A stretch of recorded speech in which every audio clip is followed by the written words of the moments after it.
Hi, everybody. Welcome to the Jimmy Dore Show. I'm here with Steph Zamorano, the miserable liberal. Hey, Jimmy. Hey, look at that T-shirt.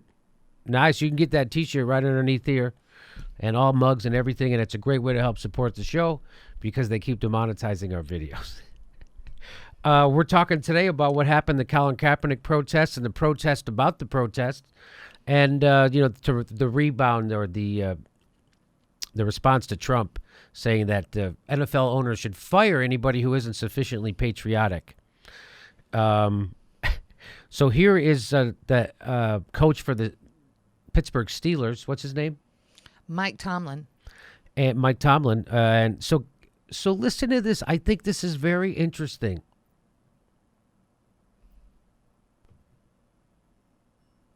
The headlines have been challenging for the NFL over the past 48 hours with some remarks coming from President Trump. You saw what happened this morning in London with the first game being played. How have you handled that with this team going into this game? You know, these are very divisive times for our country. And, for us as a football team, it's about us remaining solid. We're not going to be divided by anything said by anyone. And that's the thing that I posted to our guys. I said, if you feel the need to do anything, I'm going to be supportive of that. As Americans, you have that right.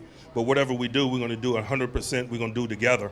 We're not going to let divisive times or divisive individuals affect our agenda. No, I'm going to play the rest of it, but just that, who's he accusing of being divisive? So he said, if you want to make a statement, I'll support you. But we'll do it as a team, and we're not going to let divisive people or divisive who's the divisive? So it sounds like he might, I hope he doesn't mean, here we go. This collection of men, we're chasing something here in 2017, and we're not going to play politics. Okay, so what he just said is we're chasing something here in 2017 and we're not going to play politics. So it sounds like he's not really on board for the protest. It sounds like he wants to try to ignore what's happening in his society because he's got a really good team this year and they have a real shot at the Super Bowl.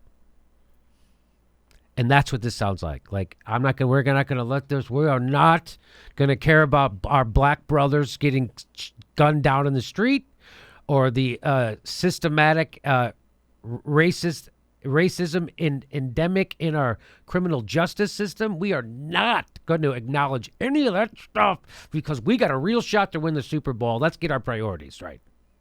Isn't that what that sounds like, Steph? Absolutely. Okay, so let's play the rest of it. Football players with football coaches. We're not participating in the anthem today. Not to be disrespectful to the anthem, to remove ourselves from this circumstance. People shouldn't have to choose. If a guy wants to go about his normal business and participate in the anthem, he shouldn't be forced to choose sides. If a guy feels a need to do something, he shouldn't be separated from his teammate who chooses not to. So we're not participating today. So what he just said is he's trying to say we're going to remove ourselves from this situation, meaning we're going to not react to this political situation, so we're going to be non-political. That's what it sounded like he's saying. And I got news for you. There's no such thing as trying to make a non-political decision. You can't remove yourself from politics. Politics is life. You want to marry, if you're gay and you want to marry your lover, that's politics. Okay? If you get sick and you want to see a doctor without going bankrupt, that's politics. If you want to get a higher education so you can get a job without ending up in a mountain of debt, that's politics. If you want to get the pothole fixed in front of your goddamn house, that's politics. You want to get the snow plowed, that's politics. You want to fund education? That's politics. You want to stop wars? Everything's politics. What isn't politics? So he's trying to say, so there's no such thing as a non-political. So if you see a situation where there is social injustice and you try to say, I'm neutral, I'm not making a statement one way or the other, we're removing ourselves from the situation, we're being non-political, well, guess what? That's a political choice. That means you are supporting the status quo. By not saying anything, you are supporting the status quo. That's a political position. You can't get out of There's no getting out of this. Every position is political. There's no such thing. Just like there's no such thing as non-political art. Oh, I'm just doing a thing about, I'm not talking about anything. That's a political decision to not comment on what's happening in your society, which means you're propping up the status quo when you have an opportunity to say something about it. I hope this isn't too heady of a concept for the people to handle. I don't think it is. Because I can handle it, then everybody should be able to handle it. Okay? So it sounds to me, I would encourage this Mike Tomlin, is that his name? Yes. To get his head out of his NFL bubble and realize that there's a bigger issue here than a Super Bowl. I know that it's hard to believe in your world there could be something more important than a Super Bowl. But there is. And, well, here's Desmond Tutu. So let's finish this. Our decision, we're going to be 100%. We came here to play a football game. That's our intentions, and we're going to play to win. To be clear, that means your team won't be on the field. We will not be on the field. So he's not putting his team on the field because he's trying to remove the team from that decision to stand, kneel, to do whatever. So we're not taking a stance. We're going to let other people worry about Colin Kaepernick, and we're going to let other people deal with this. That's what that sounds like to me. Desmond Tutu says, if you are neutral on situations of injustice, you have chosen the side of the oppressor.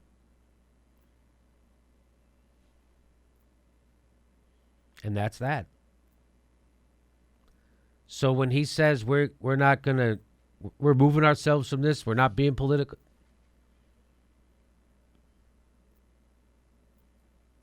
If you are neutral in situations of injustice, you have chosen the side of the oppressor.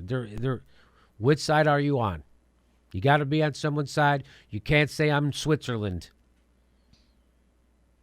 because we got a chance to win the Super Bowl. You know, Jimmy, when we first looked at Mike Tomlin saying that, I was like, wow, this is really interesting position that he's taking, that he's bringing people together and saying like, I don't want to divide because somebody wants to initiate. But I didn't catch those things that you were saying, that somebody was at fault for taking a position. And then right now, as I'm watching this, I'm thinking to myself, well, at some point, there wasn't an African-American head coach in the NFL. And so that had to be tested, and somebody had to stick their chin out to get that position. Right. Yes, somebody had to stick their neck out so you could be the coach. Somebody had to stick their neck out so black people could play in professional sports. We're not going to be political. There disrespects those people's sacrifice, right, Steph? Yes, and additionally, there have been coaches in the past that wouldn't play certain states because their players couldn't be on the field and enjoy the same freedoms that other civilians could. And so, to ignore the fact that actually there is intrinsically racism in athletics. And so you can't ignore that. And you can't. Well, is it? Your argument was really convincing for me. I guess that's my point. Okay. Which side are you on? Portland, Oregon, the Jimmy Dore Show is coming to the Alberta Rose Theater November 12th. And we're going to Burbank, California, November 6th. And the Hollywood Improv on October 16th. There's a link for tickets right down there. Go to jimmydorecomedy.com for all links for all shows.